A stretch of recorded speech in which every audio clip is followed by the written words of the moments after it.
Welcome to the High Level Wife Podcast. This is a space for Christian wives who love God, want their marriage healed, and are done performing, fixing, striving, or trying to control their way to change. Here we're going to talk about marriage God's way through right order, surrender, heart posture, and spirit-led transformation. This is not self-help, it's discipleship. My name is Chelsey Holm, and my role is to help you move from awareness into obedience so real healing, wholeness, and restoration can take root. Let's begin. Welcome back to the High Level Wife Podcast. I'm Chelsey Holm, your hostess, and we do marriage God's way here. And this episode is not about morning routines. This series is not about morning routines or your miracle morning. This is about discipleship because attention shapes affection. What you notice is forming you. So I want to introduce you to this principle that has changed my life and honestly, in so many different ways, but it's that attention shapes affection. Whatever you consistently notice, you begin to know. What you know, you begin to understand. And what you understand, you begin to appreciate. What you appreciate, you begin to love. But the opposite is also true. Whatever you consistently ignore eventually becomes unfamiliar, and unfamiliar things rarely receive our affection, right? Well, look at the divisions in our world. These divisions are done from afar. They're never done in close proximity, right? Like, because when you actually know somebody, that is different than knowing of somebody. And guess what, sister? The enemy fights for your attention. I don't think that the greatest battle today is for your calendar. It's for your attention, because whatever has your attention is discipling you. Every scroll, headline, conversation, thought you entertain, criticism you rehearse, offense you replay, your attention is never neutral. Proverbs 4:23 says, above all else, guard your heart, for everything you do flows from it. Say that 5 times fast. Flows from it. You know, we often ask the question, or I've asked this question before, like, how do I guard my heart? We do that by guarding what repeatedly captures our attention, because attention is the doorway to the heart. Like, what are you interested in, right? You seek that out and you want to know more about it. People could probably look at my social media and tell you what I'm interested in, what my focus is very easily, right? People could walk into my home and tell me what my focus is and my attention is, right? What's important to me. Why? Look at Peter walking on water in Matthew 14. He walked on the water until his attention shifted, right? Jesus didn't change. The wave didn't suddenly become stronger or the winds stronger, but Peter's focus changed.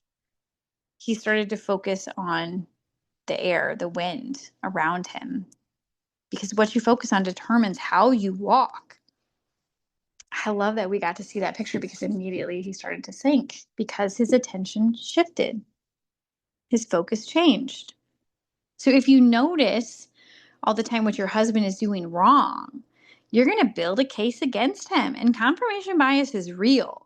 You'll find evidence for whatever you're looking for. So if you begin intentionally noticing his effort, his growth, his faithfulness, his kindness, your affection begins to grow. And this doesn't ignore sin. It trains your eyes to also see grace. Let's look at it with parenting. If all you notice is correction, your child experiences criticism.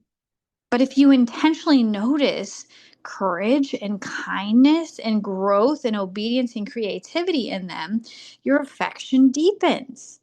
Children grow where attention is given, right? This is why there are so many kids that act out negatively, because their negative behavior gets attention. If that's all they're going to get, then they're going to do it, right? Let's look at your relationship with God. We often say, I don't feel close to God, but the question is, what has had your attention all week? Have you beheld Christ or everything competing with him? You cannot consistently behold the world and expect deep affection for Jesus. 2 Corinthians 3:18 tells us that, and we all beholding the glory of the Lord, are being transformed into the same image. We become what we behold, right? We have eye gates and ear gates, what we see and what we focus on and what we listen to. Transformation begins with attention. We have a simple framework that I teach inside High Level Wife called NED. It's notice, explore, and decide. So when we're noticing, we use this a lot with emotions and physical body reactions to help in the moment, but we can also use this with attention. So noticing is what has my attention right now, right? If you walk into your house and all you're focused on are the messes, and then now you're running around like that crazy person, like yelling at your family to clean, and it's all their fault and yada, yada, yada, right? What has your attention? The messes, right? Now, it's not ignoring the messes, but it's seeing the messes in light and anchored to the truth of Christ and what's most important, building on that foundation. So now you can address the messes differently. So what thoughts keep replaying? What do I immediately notice in my husband or my children or myself? Then we move into the exploring of the NED framework. Why does this have my attention? Is it rooted in fear? Is it an old receipt? Gratitude, pride, a wound, truth? And then decide. The final NED framework step. Decide, is this worthy of my attention? Right? Is this bringing peace into the environment? Or is it adding to chaos? Is it bringing anxiety into the situation? Or is it keeping us rooted and grounded in Christ? Does it move me closer to Christ? Does it help me to love God and others better?